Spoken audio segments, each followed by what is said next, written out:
Okay, so I'm making a pattern for this SIG Compact 1911. This is obviously just the plastic holster mold version of it. But anyway, gotta test it because I'm making a thumb brake on it. And thumb brakes can always be a little tricky to get just right. And especially on 1911s with this rounded off back on the slide, you don't have a whole lot to really grab onto there. And if your holster doesn't fit right, it'll slip past the thumb brake and fall out. So, gonna be testing it out by making a quick holster. And I've already got it cut out, dyed, finished. You know, the basic things. Quick steps. But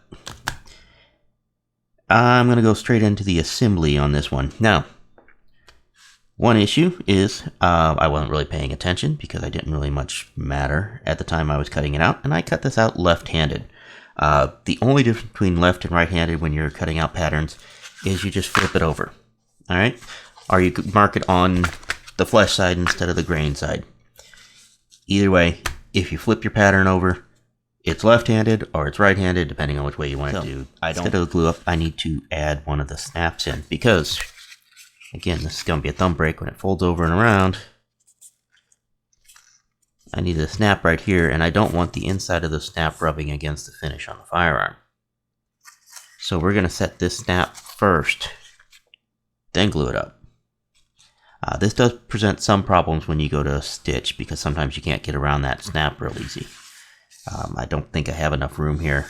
But if you make this wide enough to be able to get around the snap, then it gets too heavy sometimes to really fit well around the gun.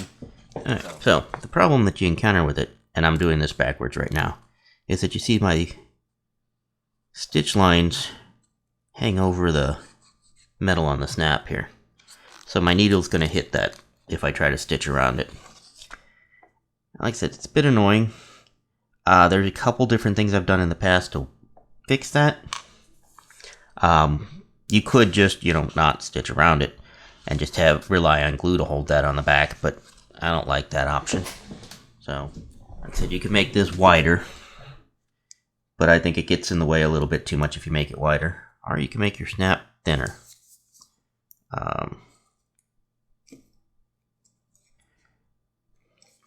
See if I can get it with these or if I have to go get the proper cutters. There we go.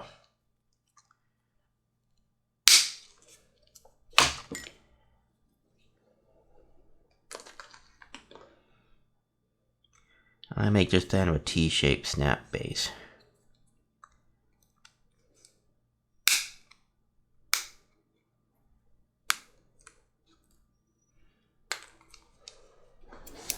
So far I haven't had any trouble with something like this pulling out of the leather.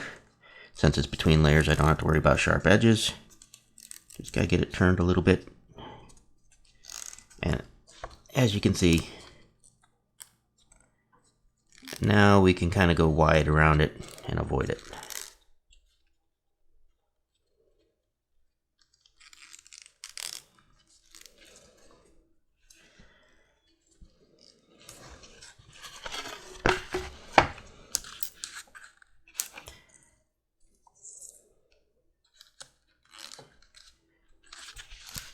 Got a bit the same problem on the other side of it. But I can see that side, so it's not as big of a deal. But we can trim a little bit off of it as well, if we really wanted.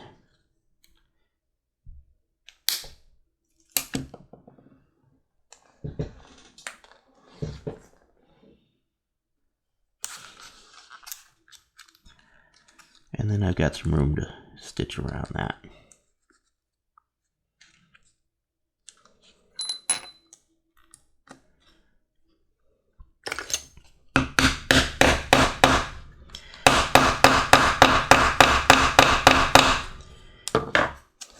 And like I said, I haven't had any trouble with these pulling out. I guess it's possible, but none of them have come back to me for that. So, then we can start gluing up. Now the other side is going to punch all the way through. so it's not an issue. We're going to put that in later.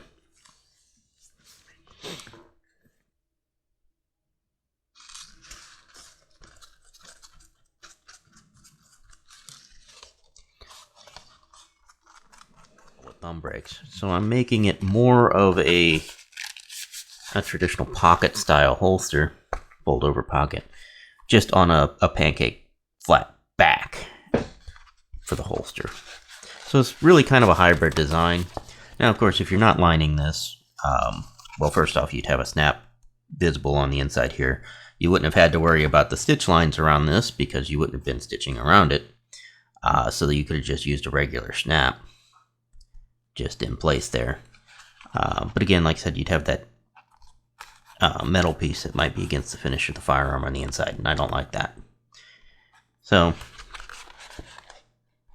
lining, not necessary, but I think it makes a lot better project. But you wouldn't have to do all the trimming if you weren't lining it as well.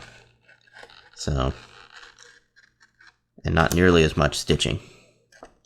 So it can make it easier to do.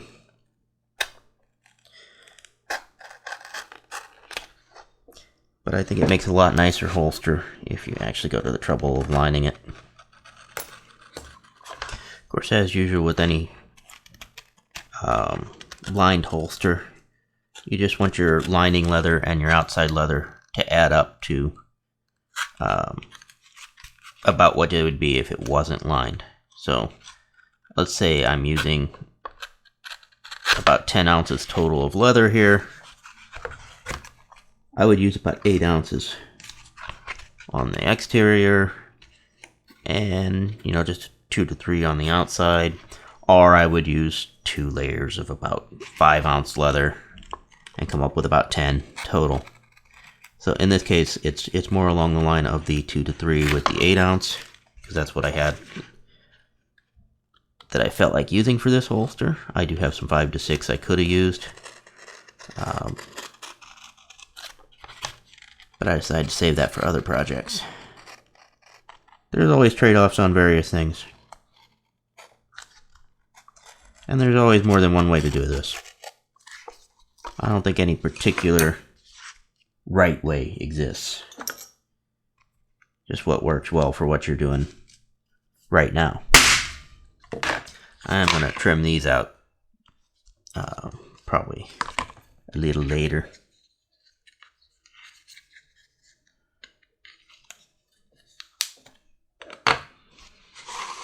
Because for right now, that'll keep them from moving around as I try to stitch. And the first bunch of stitching is just around the outside edges, just to sew the lining on. We'll actually attach these two pieces together after that. But for this one, again, outside edges, we're going to go all the way around these thumb breaks. We're not going to stitch this yet, because that's going to be when it attaches together. That's going to attach it to the back, like thus.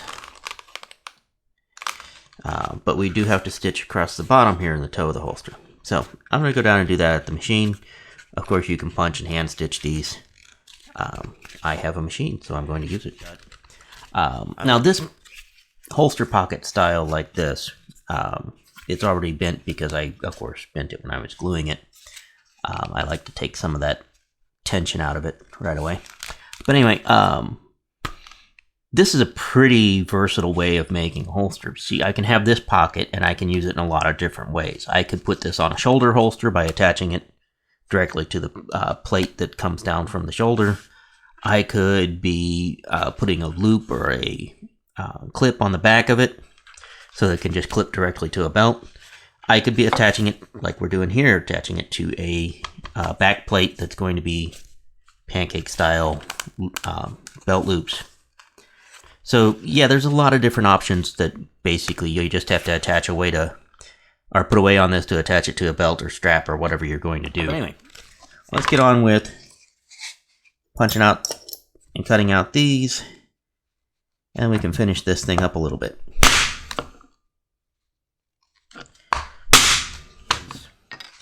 This edge right here, I won't be able to finish until I've got the holster all assembled. Those will all get done last. But these edges would be hard to do after I've got that. So I'm going to do all of these edges except for here and there. I'm going to get them all finished up. Then I'll stitch the holster together, grind these edges to match each other, and then I can finish them up last. So it's, like I said, kind of a two-step process on finishing edges. Some of it gets done before the final assembly, and some of it gets done after. And then I'll just have to set this snap very careful, like up here, using the anvil underneath of the and in front of the back plate here.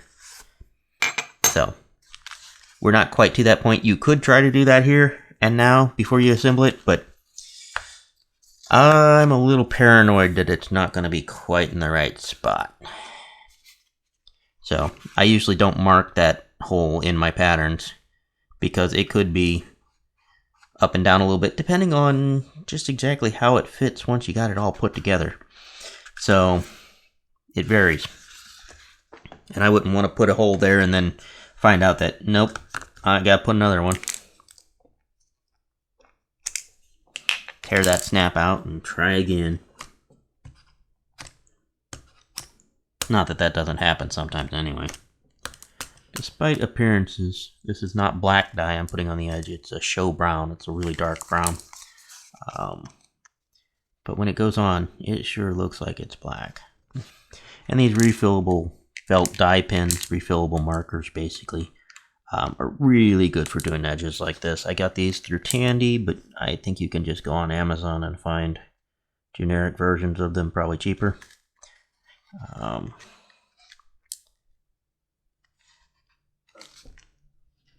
But you just fill them up with your dye and work around your edges.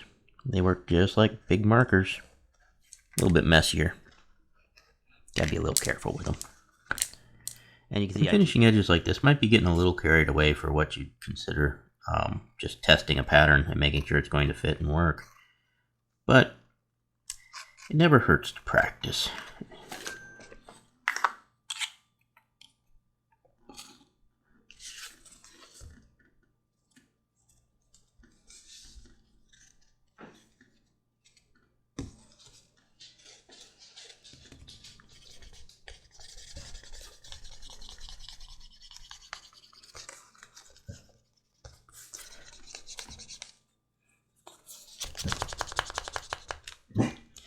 Next, I'll be stitching this all together, and for that, I'm going to grab my freehand groover to put a line in here.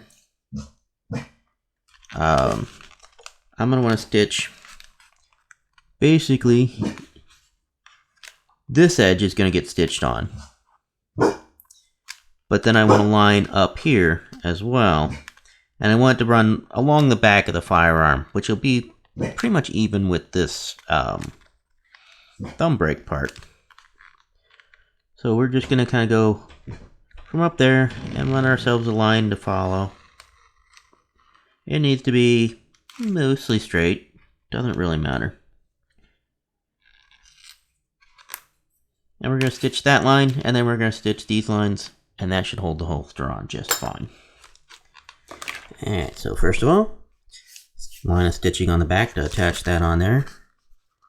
Then we're going to fold this down and stitch that through all three layers here to attach the rest of it. So I'm going to run down and do that real quick. And then we're going to grind. I'll probably go ahead and take the sander to it and sand at least this edge, maybe that edge, and get those where I'm ready to finish them up. Okay, now that's stitched on, and like I said, it goes all the way through, so now everything's nice and solid, stitched together. We're going to finish some stuff up, and we're going to shape it to the holster mold I have here, shape it to the gun basically.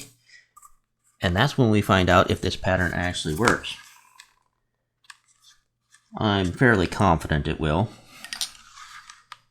because I have done a lot of these, but sometimes it doesn't. We'll get to find out. And yeah, again, this is probably a lot more work than I really need to do to make sure that the pattern fits. But by this point I've made so many holsters that it just seems wrong to not go and make an entire holster just to make sure that the pattern's going to fit.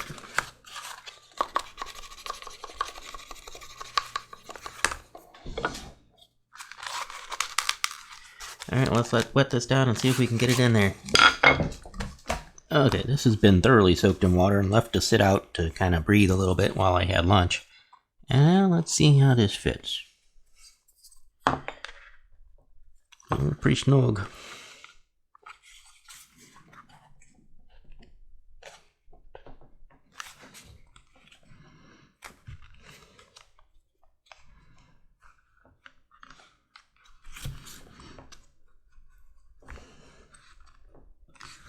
I might add just a little bit more onto this pattern before I call it good, as this feels kinda tight. Of course, the wet leather grabs on things a little bit more.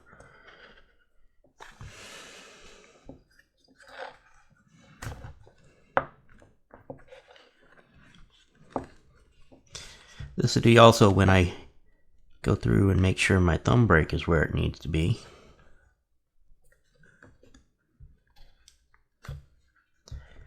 Mark that. So I like to actually punch out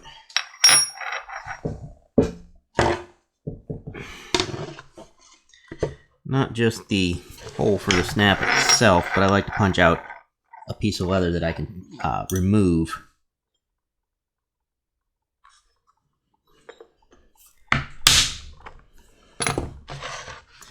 Oops. Right on the edge here. There we go. So I punched my hole all the way through that the snap's going to set in. And then I use a hole punch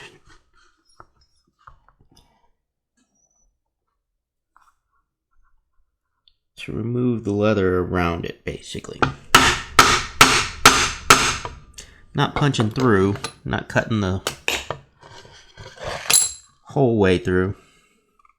I'm just using it to be able to pull that lining leather out.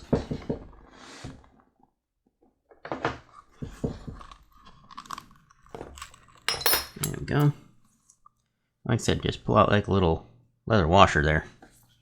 And that way when I set the snap, it's gonna be set down into the leather.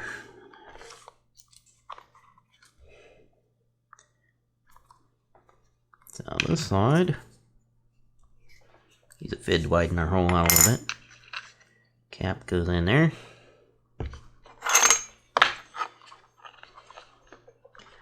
Goes under the cap. And this piece, like I said, gets kind of set into the leather a little bit. It gives you more room, more of the snap post.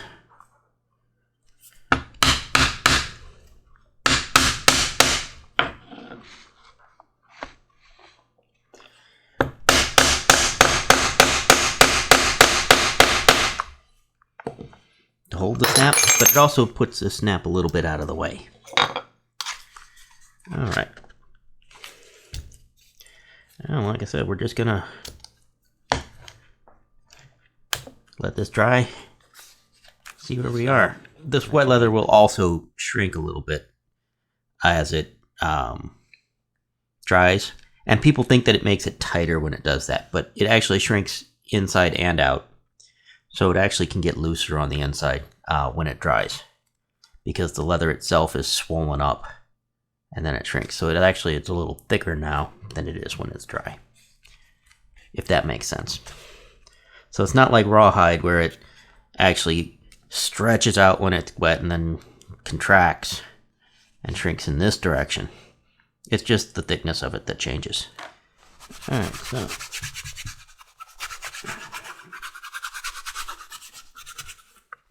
a little bit of buffing here to kind of shine it up a bit. Matte finish. This has been drying for several hours. It's probably not entirely dry all the way through, but it's closer to what it's going to be when it's finished. And as this is left-handed, since it's a 1911 based firearm, and actually anything double action or carried cocked and ready I always cover the trigger guard and cover the trigger so people can't put their finger on the trigger when they're pulling it out, just in case it hangs. The only exception I have to that pretty much is the old single action revolvers. I'll sometimes leave the trigger open for those. But anyway, thumb brake is right there. It pops open just fine. Holster, firearm pulls right out of the holster. No problem with that. So, it's a good fit. It was a little on the tight side, but as it dried, it's dried into shape. Just as I said, the leather actually is swollen when it's wet, and the shrinking is in the thickness of it. So it actually fits better and looser. If it's too tight when you put it in when it's wet, it'll loosen up, not tighten up. And I've heard people say, oh, you just wet it down and it'll tighten up. No, that's rawhide, not leather. But anyway, that's the holster. Now I need to digitize a pattern for it.